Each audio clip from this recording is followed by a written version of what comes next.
over the last year and a half since I've started this channel, I've reviewed about 75 bottles on this channel already, which is kind of crazy. But yeah, about a year and a half of at least one video a week, sometimes two. And the reality is that's a lot of whiskey, but it's also not the only whiskey that I've been drinking. I've built up a collection over a number of years, and there's bottles that just don't make the cut. Now, one great way that other YouTubers I think have found to do this in various formats and whatnot, but that is a little bit of a rapid review video. 10 reviews in X number of minutes, 15 reviews in X number of minutes, whatever it ends up being for them, or however long it is.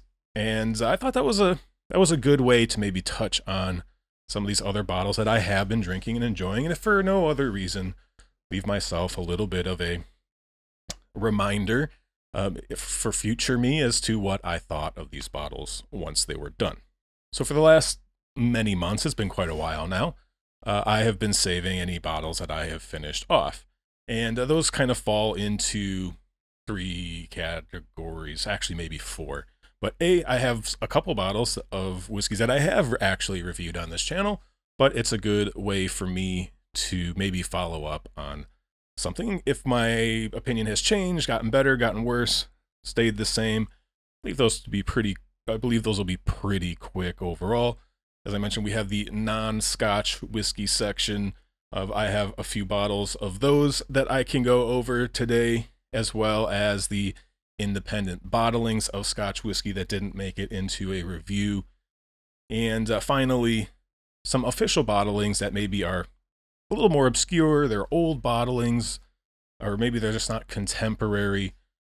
We have had a few of those reviews anyways on the channel, but you'll see what I mean, just in terms of things that just, again, didn't make the cut for one reason or another.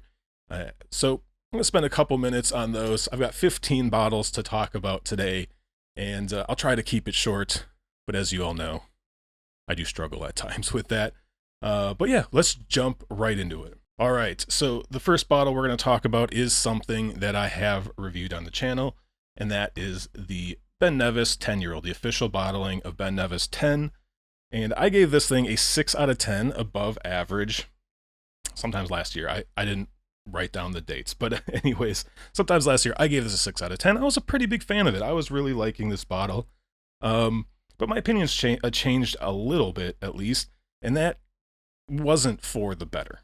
So by the time I was done with this bottle, it drank really young for me. It seemed really kind of skinny green apple skins, a little bit harsh around the edges. It kind of lost some of the Ben Nevice fruitiness that I think I was getting a little bit more early on in the bottle. And I think my experience at the end of the bottle seemed to maybe line up with some of yours, or some of the people that left comments in the video, or other conversations I've had with people where they definitely thought that this wasn't a great bottle anymore. I believe, if I remember correctly, the previous version of Ben Nevice 10 had at least some sherry influence to it, and now I believe we were talking about almost primarily bourbon or refill casks. Definitely a drink as such. And I kind of agree that this probably would benefit from a little bit of sherry, just kind of round it out a little bit more. On the back of the bottle, it does say initial spicy notes lead to energy of cereal flavors, which I think is kind of what I was describing, although it wasn't a cereal flavor that I particularly enjoy. Again, it kind of came off as very young and spirity, drank much younger than 10 years old, at least, again, kind of that second half of the bottle or so.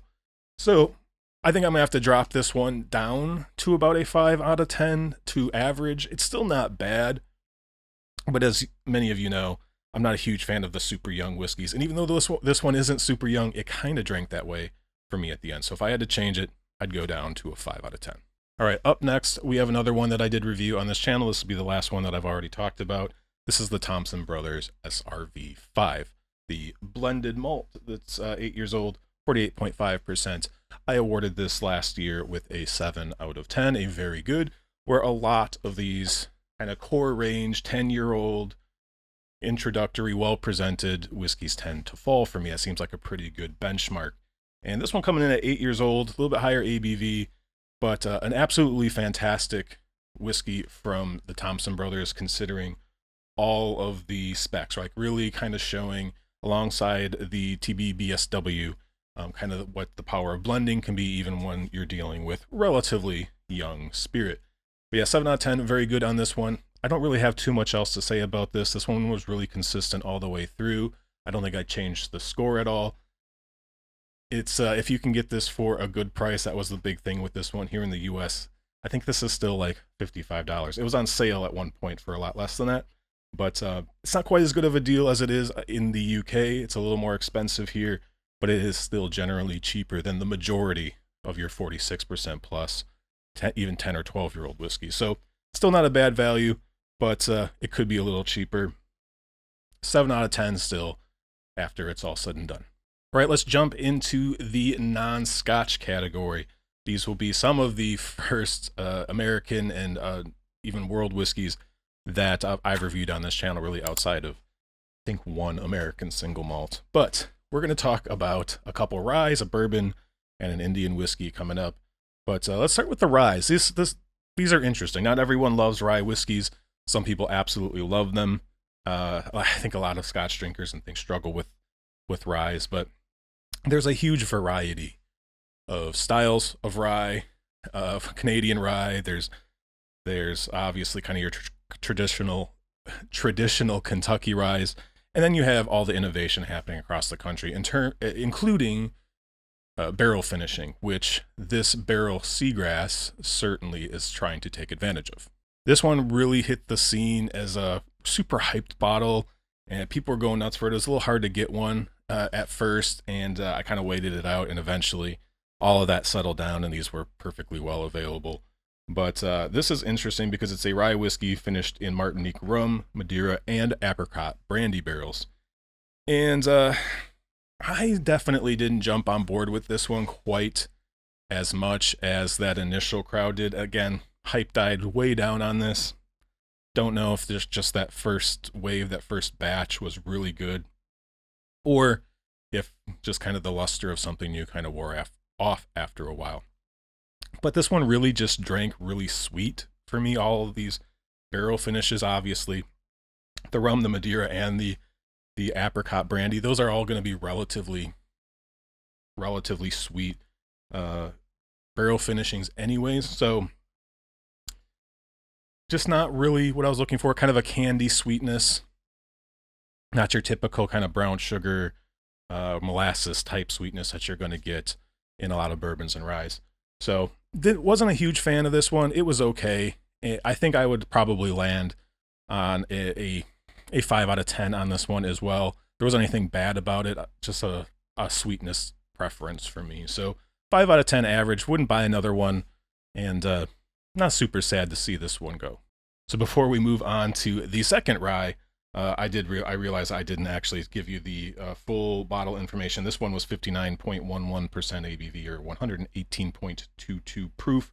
I don't think there's really a batch number or anything on here, if you're curious. This was from years ago, so not a big deal one way or the other. But let's move on to the second option, or the second bottle here.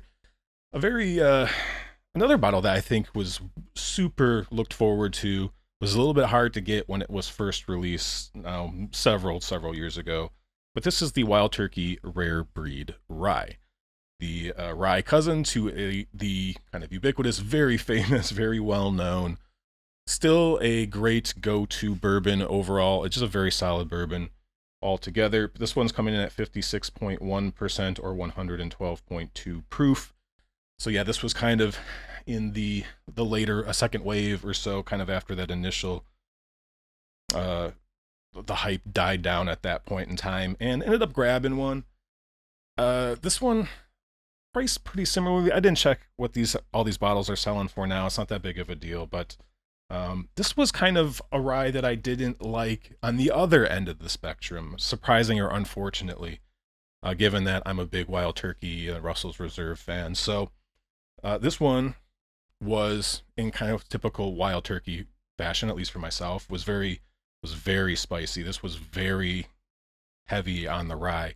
Not sure what the mash bill is. Again, I'm not that big of a geek, and just these quick reviews.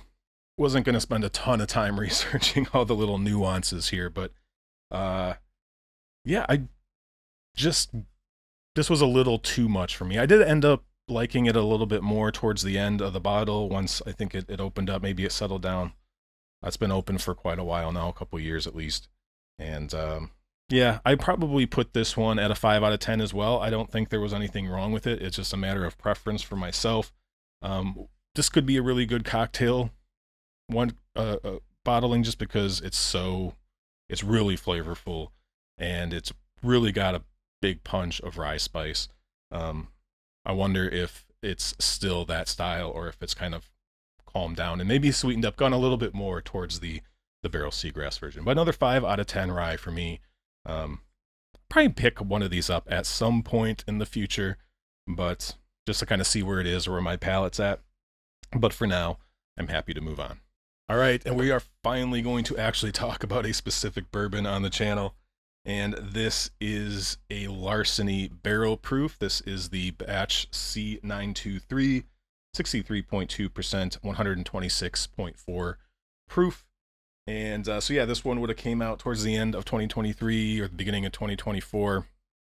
And this was released alongside the Elijah Craig C923, which got a ton of hype. It was almost 14 years old for that $70, $80 MSRP, whatever Elijah Craigs go for these days. And it was fantastic. And I have a bottle. Actually, I got 2 bottles. One still open, or I have one open, one in the stash for future me. But this C923 actually got some pretty good reviews as well. It kind of got lost in the shuffle a little bit alongside that release. Larsey is the weeded bourbon from Heaven Hill, and it's so instead of rye being its primary or its second most used grain in the mash bill, it's wheat. Tends to be a little bit softer, a little gentler, a little less spicy, and weeded bourbons are super popular. Weller probably being the most well-known. Their Maker's Mark is probably the other, at least very ubiquitous bottling that you can pick up if you're really curious about weeded bourbons. But yeah, back to the Larsey, the C923. I agree, this one was a really good bottling. I've had a number of Larsey barrel proofs since they started coming out. I think in 2020, when they first started being released, if I remember correctly, maybe late 2019, but I think it was 2020. And I've had a few, and they've always been fine, good, maybe unremarkable.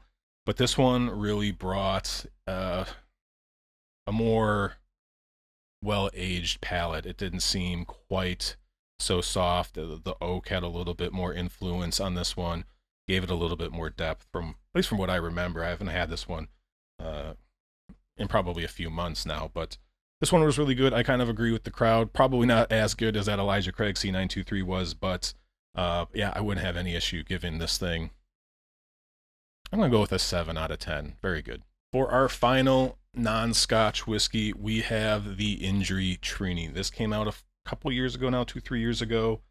Triny being the 3-wood. This is ex-bourbon casks, ex-French wine casks, and PX sherry casks. 46% ABV. Appears to be batch number 7, manufactured April 2023. And yeah, this is fantastic. This is from India. It's from the Piccadilly Distillery in India. And man, this came out, it was getting some pretty good hype. And when they hit the States here for a really good price, I think they're still like $55. At least that's the last time I checked. I need to get another bottle of this for sure. Just a great go-to whiskey for sure. It goes down real easy. Kind of has a very kind of tropical, fruity, very Scotch-like in that regards, but it's definitely its own thing. And I couldn't have nicer things to say. Like the first pour out of here or two, I remember I was like, oh my God, the hype is real. And you know, kind of settled into it. And it was still absolutely delicious. And Indri is definitely a distillery that's non-American, non-Scotch that I have my eye on. I was lucky enough to be gifted a single barrel, a 9-year-old single barrel of Indri Triny that I'd like to talk about at some point on here. And that's a super interesting, super crazy, a bottle that I'm super happy to have. But yeah, this one is great. If you haven't had the injury Triny and you're a big Scotch drinker, don't be afraid to grab this one. You probably will like it. And $55 is kind of hard not to go wrong, or it's pretty hard to go wrong there. If I had to choose $55 this or the SRV5, I think my personal preference is this, but I wouldn't blame you if you picked the SRV5 up for $55 as well. I almost want to give this an 8 out of 10. I think overall, it's probably a 7. It's right in there with kind of the 10, 12-year-old, well-presented Scotches for me in terms of just kind of quality, but I do have a little bit of preference bias and just the pricing. If you want to put value in here as well, 8 out of 10. So if you haven't had an injury Trini yet, grab one. All right, in the interest of time, let's talk about 2 SMWS bottlings that I bought a few years back. Actually, probably quite a while ago now. But these are, this is a Kleinish and this is a Ben Nevice. The Kleinish is cask 26173, Galloping Through Lush Meadows. It is 8 years old and it was aged in a first fill ex-bourbon barrel at 61.5%. The Ben Nevice is cask 78.53, Death in the Afternoon. This is also 8 years old. Initially was in an ex-bourbon hogshead and it was finished in a second fill ex-Oloroso hogshead. And this is 60% ABV. So these were both kind of distilled back in 2012. So these were bottled sometime probably 2020. Probably bought it in 2021. And these were interesting because I'm trying to remember if I think I have another like single year age statement, high ABV SMWS bottling. And I kind of had to learn how to like these because they are fiery. They're tight. They're young, high ABV Scotch whiskeys. And both of these really, really do well, or much better, at least in my opinion, with a good dose of water. You can put quite a bit of water in these super high ABV ones before it feels like you're kind of over diluting it. But with some water, these opened up and were both pretty damn good. The water really helped bring the Ben Nevice and the Kleinish character out of both of these bottles, and I ended up enjoying these. Again, would I buy stuff like this again? Probably not, particularly given that these we're not cheap bottles by any stretch of the imagination. We don't quite get, I don't think we quite get the good deals or the super affordable bottles like the UK does, especially when I bought these shipping. I'm not sure exactly what their setup is these days. I know they kind of had free shipping over if you bought 3 bottles, which is good. But at this point in time when I bought these, shipping was crazy even from within the US. But the nice sherry influence on the Ben Nevice, the nice bourbon cask Kleinish. Both of these I would probably put at 6 out of 10 for me, so a little above average. These were good. Definitely not great values. Definitely had to play around with some water and kind of find a nice sweet spot for them. But at the end of the day, no real complaints. I enjoyed them both, and it was good to kind of get to drink. This was my first bottle of like young Kleinish, so that was an interesting experience, as well as the Ben Nevice, which is always fun. All right, on to a bottle that I have thought about talking about quite a bit on this channel, as this is one of my most disappointing purchases I think that I have ever made as a Scotch whiskey enthusiast. This is a Glen Scotia Campbelltown Maltz Festival bottling from 2021. This was the Bordeaux red wine cask finish, 10 years old, 56.1% ABV. This probably hit late 2021, early 2022 at some point. I was super excited to see this bottle on the shelf. I even think there was some tasting that I had gone to with a brand rep, and he had informed us that this bottle was coming to the US, and that was great. Now, obviously, the Campbelltown Maltz Festival from Glen Scotia makes it over here every single year, and generally gets pretty good reviews. This one, however, was a literal hot mess. This was a hot, sour, at times close to undrinkable bottle of whiskey for me. I know there's going to be some people out there that like this. I think generally the consensus was this one wasn't super great. But this was my introduction to a red wine cask in particular that I really, really did not like drinking. I desperately would add water to this in great amounts just to try to find some spot where this wasn't puckeringly sour and just super ethanol hot on the palate. And it's just never really quite got there. As usual, towards the end of the bottle, whether it's because the whiskey was open for several years, this was one that when I kind of made it to my bottle kill shelf where I put things that I need to finish off, this was pretty close to full. It was over half, maybe even close to 2/3 full. I can't really remember. And it was just like, I got to get this thing off of my shelf, and maybe just maybe by the end of it, I'll actually learn to like it. And never happened really. It calmed down slightly towards the end, the very last, but it was still not great. It was one of those bottles that really made me wonder, because it really made me wonder how this was released. It was just like, what were they tasting at Glen Scotia to say, yes, we're going to make this our special edition Campbell Town Malt Festival bottling, and we're going to kind of put our name behind this and hold this up as a special release. Because, again, I could be wrong. Other people can have different opinions, but for me, particularly having really probably just not too long before this fell in love with like the Glen Scotia 15-year-old, for example, I was really curious as to what the process was to getting this one released. I'm still curious, obviously. It's a matter of taste and opinion, but this one was not good, and this will be one of the lowest scored bottles on this channel so far, and I'm gonna give this one a 3 out of 10. I really strongly dislike this. So we'll leave it at that and move on. This bottle can finally go in the recycle bin, and our long national nightmare is finally over. Up next is another kind of really interesting bottle that taught me a lot, or at least made me think about things. With the Glen Scotia, not to kind of backtrack, but at least bottles like that, they really open your eyes. I'm not afraid of buying a bad bottle of whiskey. I'm okay trying to learn how to like something that maybe doesn't fit my palate at times. And you can learn at least as much from a bad bottle or a bottle you don't like as a good one. If you're really trying to kind of seek out like the full flavor spectrum, sometimes you're going to drink some things that don't quite fit your palate.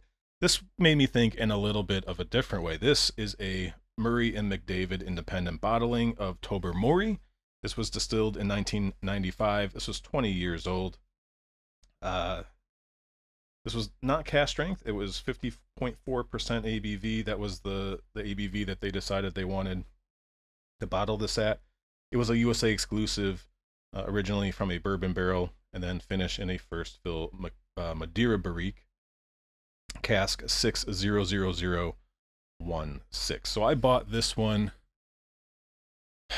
Actually, no. Yeah, this was in the bottle, I think, for quite a while, because this would have been 2015 or so, 2016 when this was bottled.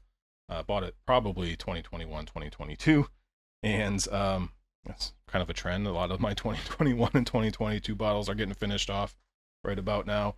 But this makes me think, because it wasn't a bad bottle, but 20 years old, Tobermory, Madeira barrique, man, this could have been a really just epic bottle. And it really ended up just being good. It was tasty. It really no complaints, just how it tasted, but it did not live up to those specifications. It just, and of course, paid for it, right? This is a 20-year-old Scotch, and even at that point, these were not cheap. You had to pay a good amount. But to me, this always just kind of drank like more a 10, 12-year-old whiskey. And that probably has to do with the fact that it's finished. So I do not have a problem with finishing whiskey in general, whether you're trying to add flavor, or even if you have a cask that hasn't really quite done much, and you need to you want to try to salvage that spirit, you can finish it, and that can turn out to be fantastic, right? I don't have any issue with that per se.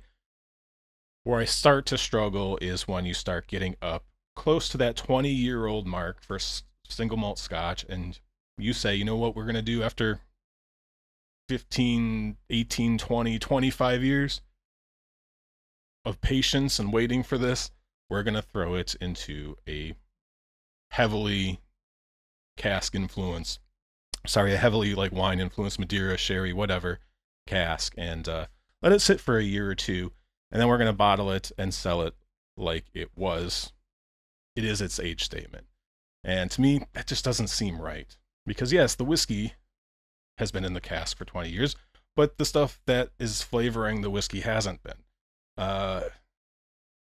This Madeira BenRiick, I didn't have any kind of sour or sulfury notes out of this, so it's probably a decent Madeira BenRiick at the very least.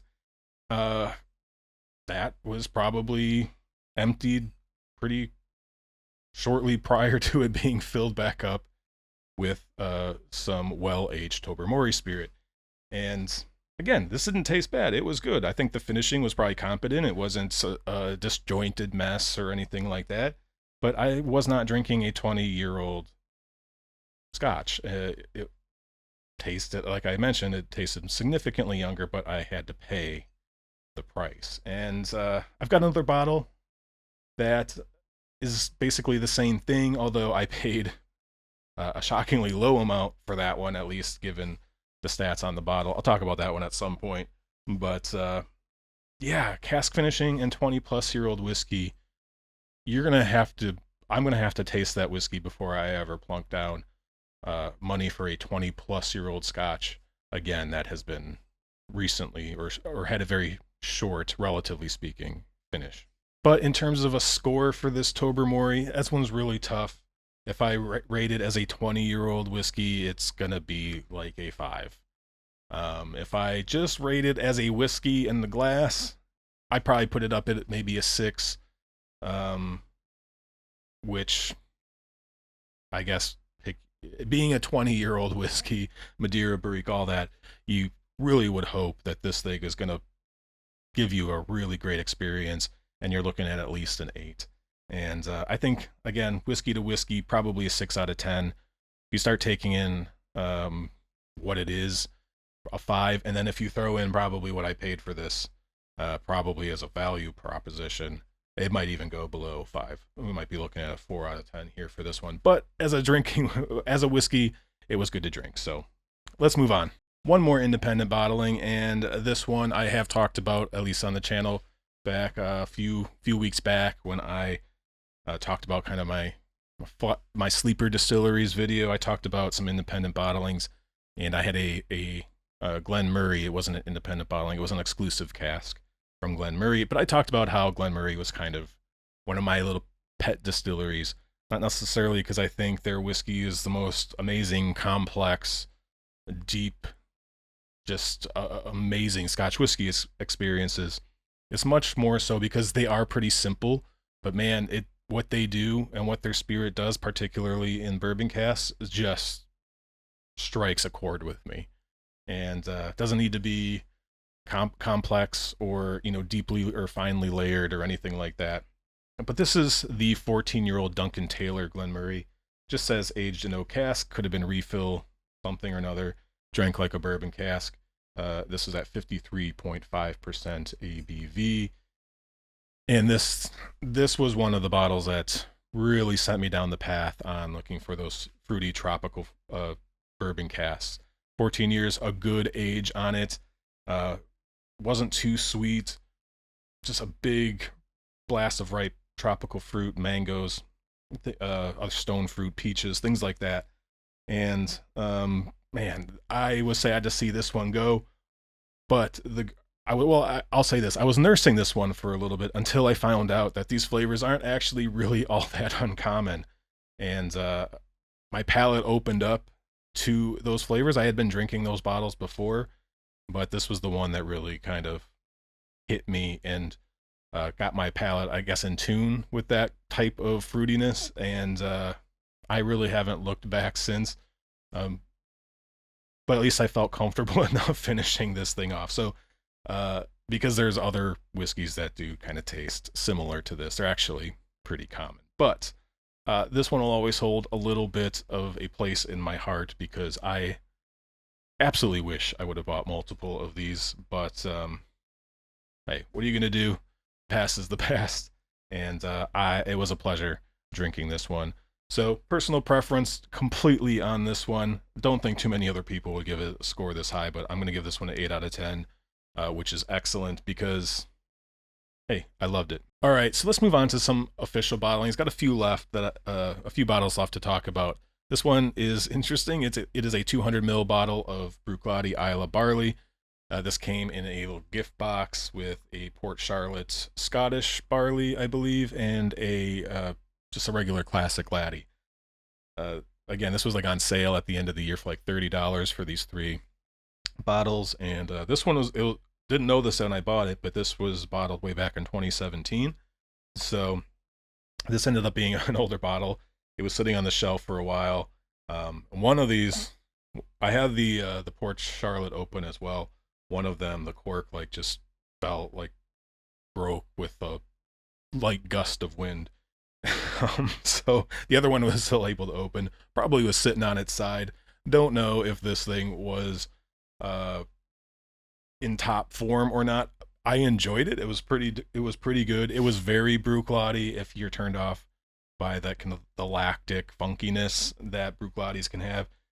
This was definitely there. Maybe a little bit more cheesy, like a little bit more kind of Springbank cheese, given maybe it was the barley varietal or whatnot. But yeah, this one was good. I liked this one. It was enough where I might actually pick up one of the more contemporary bottlings of this at some point, because it was Buclotti on steroids, essentially. Score wise, I'm not going to give this thing a score. It was 200 mils. I think I might have shared some of this as well. I think I sent like two ounces of this out in a blind, so I probably only drank like 2/3 of the bottle anyways. So no score on this, but I did enjoy it, and yeah, I'll probably buy another bottle in the future. All right, I'm going to talk about these two kind of in tandem because I kind of had these linked in my mind as well. I bought them around the same time. I opened them pretty much probably right next to each other, and for whatever reason, my brain linked these two bottles together pretty much through their entire life. If I poured one, I was probably gonna pour some of the other one. I don't know why. That's why it worked out that way, I guess. But this is an interesting bottle. This is a peated Glendronach, the Glendronach peated, 46% ABV. Once again, this was another dusty old bottle that I found on the shelf at one point. This was bottled way back in 2016 as well. This bottle here is the BenRiick 10 Curiositas. I'm sure I mispronounced that incorrectly because that's not how my brain says it, but getting my mouth to follow what my brain says, if you haven't noticed, can be somewhat difficult sometimes. But this one's 46% as well. This is a peated single malt Scotch whiskey from the Heart of Speyside. This was also a dusty bottle when I bought it, but this was 2018 bottling. And yeah, let's talk about the Glendronach first. This one was actually pretty good. I think my one complaint with this one was it didn't really know what it was. Is it a peated whiskey? Is it a sherried whiskey? I think this one would have been better with a little bit more sherry influence. It does say matured in bourbon casks, followed by a second period of maturation in the finest Oloroso and PX sherry casks. The sherry influence was pretty light on this one. I think it would have done better, although the peat experience was present but not big and loud, so maybe they're trying not to drown out that peat. But this one kind of just fell in the middle for me. I didn't have anything negative to say about it.